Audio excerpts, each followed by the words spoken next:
हरे कृष्णा, राधे राधे। वृंदा देवी दासी के चैनल में आप सबका स्वागत है। आज हम फिर से लड्डू गोपाल जी का एक बहुत ही प्यारा सा और सुंदर सा लीला लेकर आ गए हैं। आशा है आज का ये लीला कथा आप सबको बहुत अच्छा लगेगा और साथ ही गिरी सोना का नाइट रूटीन दर्शन करते करते सुन लीजिए आज का ये प्यारा सा लीला कथा। एक गांव में भक्त दंपत्ति रहते थे जिनके शादी को बहुत साल हो चुका था, लेकिन उन्हें कोई भी संतान नहीं था। भक्त दंपत्ति का नाम था सुंदर बाबा और नीला देवी। दोनों पति पत्नी एक दूसरे से बहुत प्रेम करते थे, लेकिन बस एक ही दुख था कि उनके जीवन में कोई भी संतान नहीं है। सुंदर बाबा साड़ी बनाने का काम किया करते थे।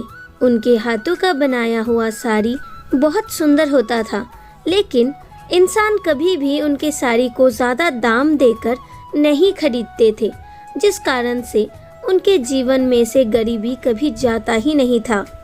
जिस विषय को लेकर वो बहुत दुखी होते थे।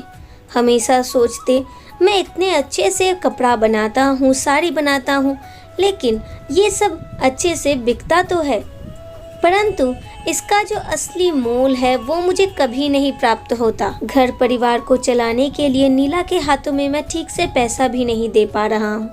चलो कोई बात नहीं, जैसी ठाकुर जी की इच्छा, यही सोचकर वो सदा ही अपने काम में मन लगाते। दिन जाता गया। एक दिन उन्होंने बहुत ही प्यारा सा और सुंदर सा एक कपड़ा बनाया और उसी साड़ी को उन्होंने दुकान के सामने रास्ते पर टांग दिया और उस साड़ी ने ही उनके जीवन का भाग्य बदल दिया। उन साड़ी को देखते ही एक भला इंसान उनके दुकान में आ गए। साड़ी को देखकर उन्हें वो साड़ी बहुत ज़्यादा पसंद था। उन्होंने सुंदर जी को कहा, मुझे ये साड़ी चाहिए। सुंदर जी ने उन्हें असली मोल बताया, लेकिन वो साड़ी उन्हें इतना अच्छा लगा कि उन्होंने कहा, कोई बात नहीं, ये साड़ी तो मुझे इतना पसंद है कि मैं साड़ी का डबल मोल तुम्हें दे दूंगा। तुमने बहुत ही प्रेम से बनाया है इस साड़ी को। यही कहकर उन्होंने साड़ी का जो मोल था उससे बहुत ज़्यादा पैसा ही सुंदर जी को दे दिया और उस साड़ी को लेकर अपने साथ चले गए। सुंदर जी बहुत ही खुश हो गए। कुछ देर के लिए वो तो सोच में पड़ गए, अरे ये ठाकुर जी का कैसा लीला है। इतने दिनों से मैं साड़ी बनाता हूँ, लेकिन वो कभी भी अच्छे मोल में बिकता ही नहीं, और आज एक साड़ी में ही मुझे 2 साड़ी का मोल मिल गया। भगवान का अपरिसीम कृपा है हम पर। यही कहकर वो खुशी खुशी अपने घर में लौट आ रहे थे। जब वो घर पर आ रहे थे तो अचानक ही उन्होंने देखा रास्ते के दुकान पर एक बहुत ही प्यारे से लड्डू गोपाल जी बैठे हुए हैं, जिन्हें देखते ही उनके मन में बार बार ये भाव आया, क्यों ना मैं लल्ला को अपने घर ले चलता हूँ। ये भाव आते ही वो दुकान में प्रवेश करे और उन्होंने पूछा, लड्डू गोपाल जी का मोल कितना है। दुकानदार ने उनसे कहा, लड्डू गोपाल जी का मोल तो इतना है। जब उन्होंने सुना कि उनके पास जो पैसा है उसी पैसे से वो लड्डू गोपाल जी ले सकते हैं, तो वो बहुत खुश हो गए। उन्होंने सारा पैसा दुकानदार को दे दिया और लड्डू गोपाल जी को अपने गोद में उठाकर आ गए। घर के बाहर आते ही उन्होंने अपनी पत्नी नीला जी को पुकारा, नीला देवी, ओ नीला देवी, जल्दी जल्दी बाहर आओ, देखो मैं तुम्हारे लिए क्या लेकर आया हूँ। ये बात सुनते ही नीला देवी भागते हुए घर से बाहर आ गई। उन्होंने देखा, अरे ये क्या, आज तो मेरा लल्ला मेरे घर पर आया है। मैं तो कब से सोचती, कब मेरा लल्ला मुझ पर कृपा करेगा।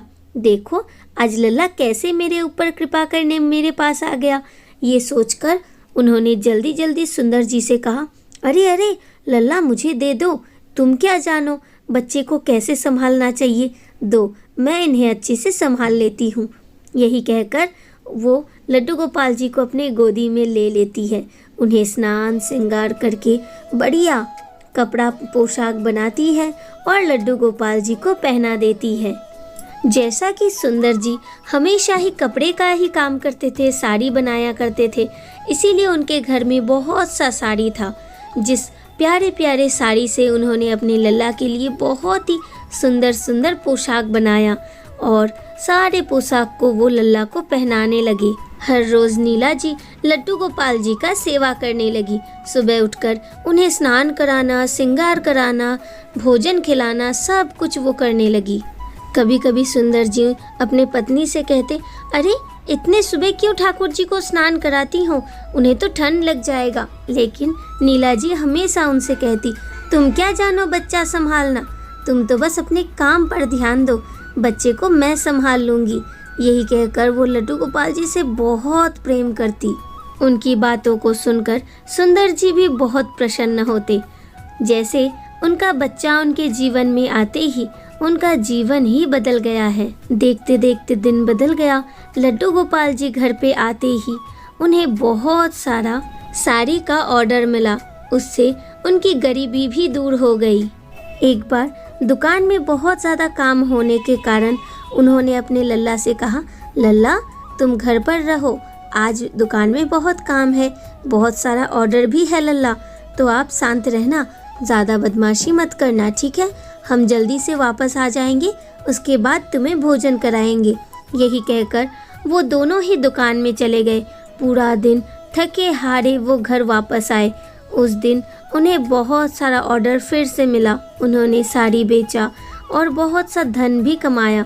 लेकिन घर आकर दोनों इतने ही ज़्यादा टायर्ड हो गए थे कि उन्हें याद ही नहीं रहा लड्डू गोपाल जी को खिलाना भी है और उन्हें सुलाना भी है।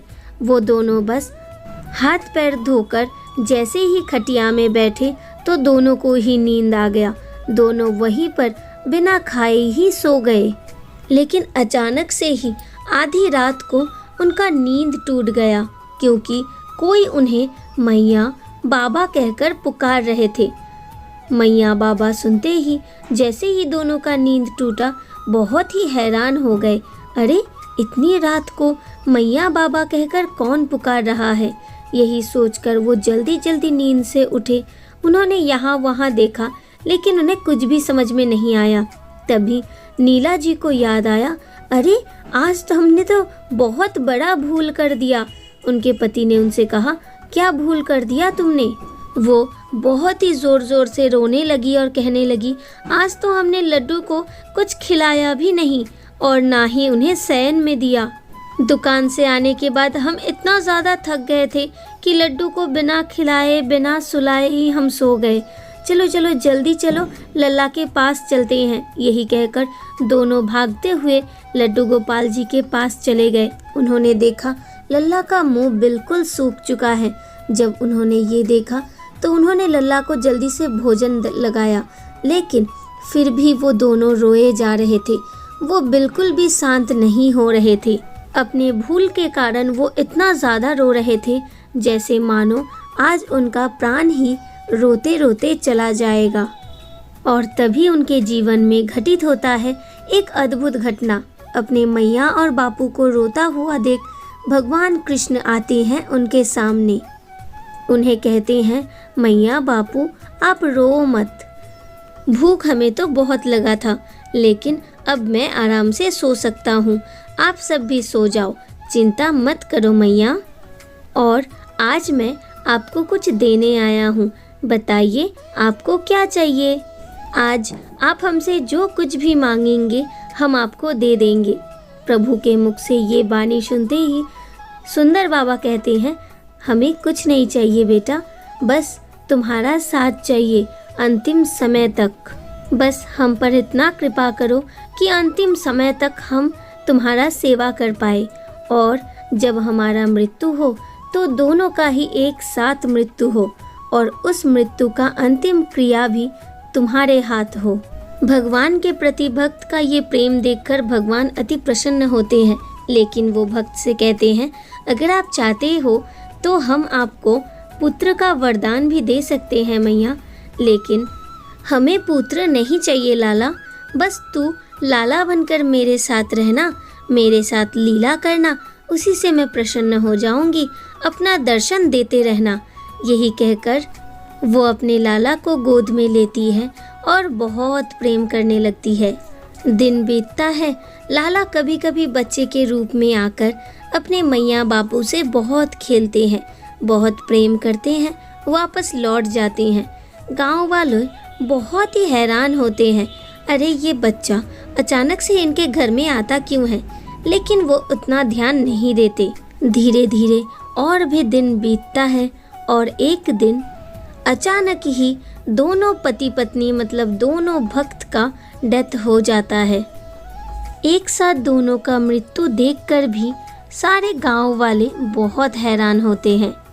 उन्हें कुछ भी समझ में नहीं आता, लेकिन जब उनका अंतिम क्रिया करने के लिए उन्हें शमशान में लाया जाता है तो गांव वाले कहते हैं इनका तो कोई भी संतान नहीं था, इसीलिए कोई भी एक ब्राह्मण इनका अंतिम संस्कार कर दीजिए। जब एक ब्राह्मण उनका अंतिम संस्कार करने आते हैं तो अचानक से ही एक बहुत ही सुंदर लड़का उनके सामने आते हैं और उनसे कहते हैं इनका अंतिम संस्कार मैं करूँगा क्योंकि ये मेरे मैया और बापू हैं। सभी लोग उनसे पूछते हैं ये तुम्हारे मैया बापू कैसे हुए? वो कहते हैं क्योंकि उन्होंने मुझे दिल से बेटा माना था और उनके अंतिम संस्कार का पूरा दायित्व उन्होंने मुझे दिया है, इसीलिए मैं अवश्य ही इनका अंतिम संस्कार करूँगा। गांव वाले उस लड़के के बातों को मान लेते हैं और उस दिन स्वयं ठाकुर जी उनका अंतिम संस्कार करते हैं। अंतिम क्रिया खत्म करने के बाद अब गांव वाले कहते हैं उनके घर में एक लड्डू गोपाल जी था, चलो उनको लेकर आते हैं क्योंकि इनके घर में रहेंगे तो सेवा भी तो नहीं मिलेगा। यही सोचकर जैसे ही वो लड्डू गोपाल जी को लेने उनके घर में जाते हैं तो देखते हैं उनके घर में लड्डू गोपाल जी नहीं है, जैसे वो स्वयं ही कहीं चले गए हैं या फिर गायब हो गए हैं। गांव वाले बहुत ही हैरान होते हैं, लेकिन अंत में उन्हें सब कुछ समझ में आ जाता है। अब आप बताइए आज गिरी सोना का ये नाइट रूटीन और साथ ही ये प्यारा सा लीला कथा आप सबको कैसा लगा? अगर अच्छा लगा हो, दिल को स्पर्श किया है तो प्लीज़ वीडियो को ज़्यादा से ज़्यादा शेयर कर दीजिए ताकि हर कोई ठाकुर जी का प्यारा प्यारा लीला कथा श्रवण कर पाए। और अगर आपके जीवन में घटित है कुछ ऐसा लीला जो आप हमारे साथ शेयर करना चाहते हैं तो प्लीज़ हमें कमेंट में ज़रूर बताइएगा, हम अपना व्हाट्सएप नंबर आपको दे देंगे। और अगर आप हमारे चैनल में नए हैं तो प्लीज़ हमारे चैनल को सब्सक्राइब कर लीजिए, बेल आइकन को भी प्रेस कर लीजिए हर रोज़ ठाकुर जी का प्यारा प्यारा लीला कथा सुनने के लिए। मिलते हैं नेक्स्ट वीडियो में। ऐसे ही अपने गोपू के साथ अपने फैमिली के साथ सदा हंसते रहे, बहुत बहुत बहुत खुश रहे। Hare Krishna, Radhe Radhe. Thank you for watching.